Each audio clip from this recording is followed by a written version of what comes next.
What is a diffusion large language model? So most large language models nowadays use autoregressive techniques. So what that means is I give it some text.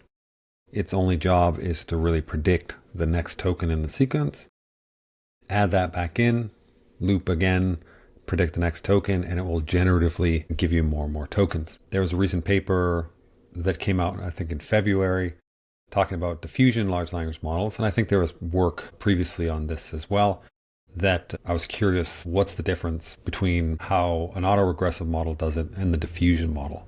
So let's take a look. So here's the paper on large language diffusion models. So here are the authors, and they talk about these autoregressive models, or ARMs. This is just a little bit of work comparing their models to sort of a similar parameter sized llama models. And in some tasks it does better. But let's take a look at what this, let's find something that's useful here. Okay. Yeah, let's use the diagram. Okay, so what's the difference? So I think I'm going to start maybe over here. So this is let's take this gray box as being the sort of the model, the large language model. Okay. So each along here, this is the context window. This is where the tokens go. So each of these could be a word or a token. And then what you get out are words and tokens, or tokens. Okay. So in the case of an autoregressive one, what you would do is, here they have the prompt on the left, but for an autoregressive one, what you'd actually probably do is put the prompt over here. So I have some set of words here. And what the output for an autoregressive model, what the output here is not the token that should be there. What's output is what should be the next token be. So whatever is here would actually be sort of a probability distribution for what should the next token be. And the way the autoregressive models work is that it just simply takes the last one and predicts.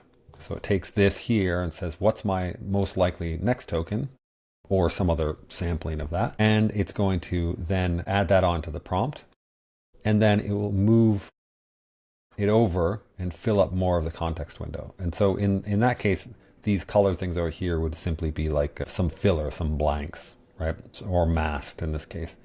You just wouldn't put anything there.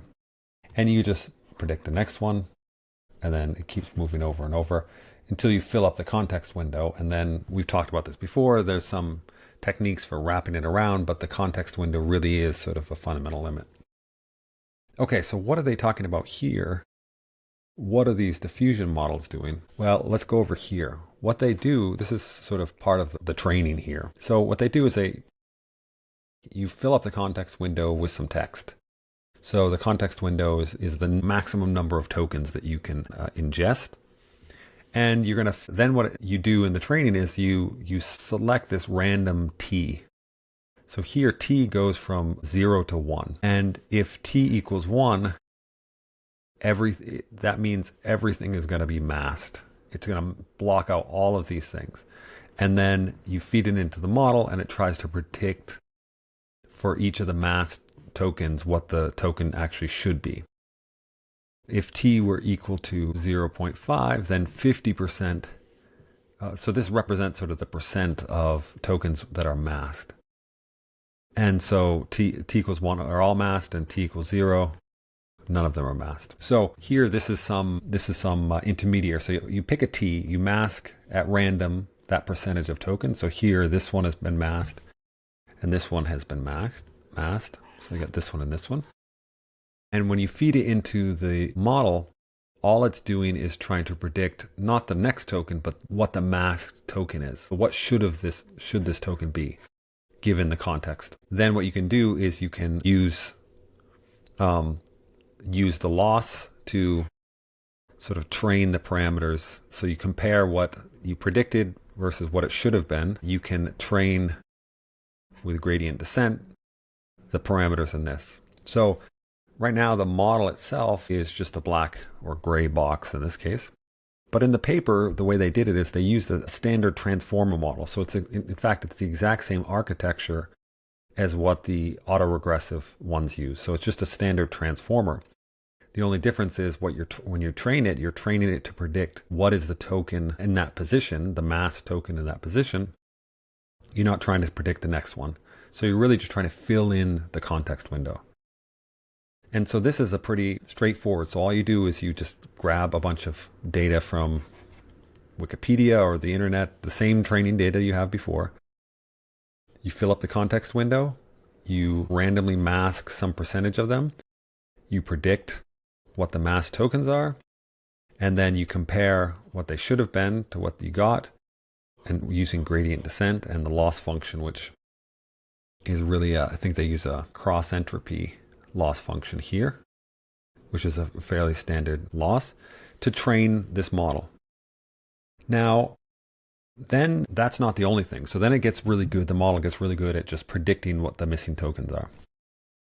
So then what you do is you do some supervised fine tuning. In this case, you have prompt response pairs, where now you're only going to mask keep the prompts the same, and you're going to mask the responses, and you get it to predict the correct missing tokens.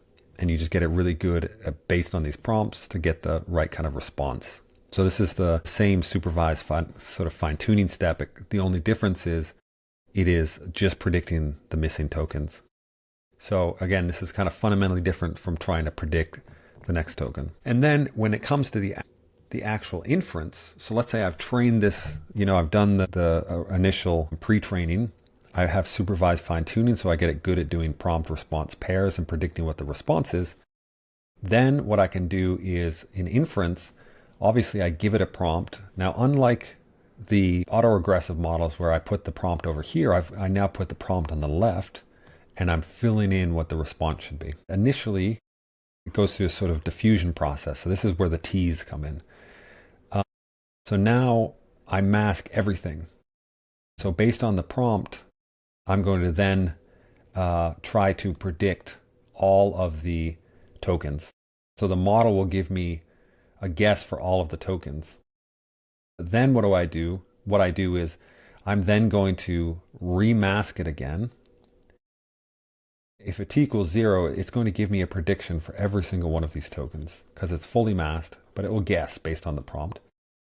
And then I'm going to remask them, and then some of them, and then I'm going at random based on the T. And then I'm going to feed it into the next layer where T is going to be something else. Let's say T is 0.9 or something, or 0.99 or whatever it is. You can split it up into different discrete steps. I'm going to remask it again. And so here's an example of an intermediary step. So let's say this is the input where I have mask, a token mask. I'm going to predict all the masked tokens. Then there's going to be a remasking step where I then cover some of them up at random. And then I feed it into the next layer where T is continually getting uncovered. So it goes from T equals 1 all the way down to T equals 0. So at the last step, it's going to fully uncover everything. So this is interesting for a lot of different reasons. One is that what's going to happen here is that you're not going to be stuck in a particular spot. So what do I mean by that? When I have autoregressive models, what happens is you have some sampling which is going to say, what is the next token? And then I have to make a choice in the algorithm. The algorithm is going to select, let's say, the most probable one, or randomly select from the top 5 most probable. There's some sort of criteria. But once I fix that, I'm stuck down that path, so to speak. And so I start sort of blocking myself into a particular path. And that is not the case here, because with this diffusion process, even if you predict all the tokens, but then you mask them again at random, and it basically allows you to settle into a solution. So one benefit of this is that you can potentially, you don't get stuck in a local minima, which happens a lot with these types of problems. Instead, you are able to sort of diffuse your way into a better solution where you make some initial guesses, you make better guesses, but then you are randomly sort of masking out and potentially going down a different path, which gets you to a better solution, which is probably where some of these results, where there are some improvements in some areas for, this is the red one, has some improvements in different areas. So that overcomes this limitation of autoregressive where you get stuck down a path and that's it. Another area that's interesting is that this also allows you to fill in information in reverse order. So, which is something that is not as easy to do with, or not naturally easy to do for autoregressive models. So I could, if I wanted to, have put the prompt here at the end and predict what came before. So maybe not a prompt, maybe it's just a piece of text and I'm trying to figure out what came before it. This is like the sort of Jeopardy style where it's like, predict what the question that this answer is answering. And so it performs better in these sorts of situations. It also is really good for things where you have like structured documents. So you have or like a computer code where you have some fixed set of text in a certain size, and you might be making different adjustments to that and filling in extra pieces of code and predicting what code is missing.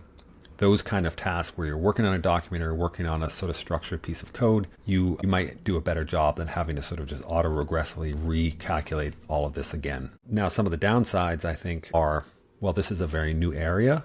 This is a very small model. And so how does this scale? I think we don't really know. There's also not a lot of information or experience on how you might do some alignment with this because of the supervised fine-tuning here, and there's no sort of reinforcement learning with human feedback happening here either. Probably there just needs to be a lot more exploration to see if you can do those sort of techniques with this technique for building a large language model. Also, this process here at inference time is I think is slower. You do have to sort of have these iterations at inference time. You're running this model over and over again. Now, I'm not sure exactly how true that is because obviously with autoregressive, you're still running this thing sequentially, so you have to make many, many passes across this. But when you do it autoregressively, there's a chance to save some of the weights, to cache some of the weights in here. And I don't know if that's possible here. I don't think it is, or at least not right now. And so it's interesting. It's a new way of looking at inferences using diffusion. And by diffusion, they just mean this process of sort of iteratively unmasking and remasking the tokens to get a complete picture. But I think it's really interesting, but I think a lot more work needs to be done to see how useful this actually is.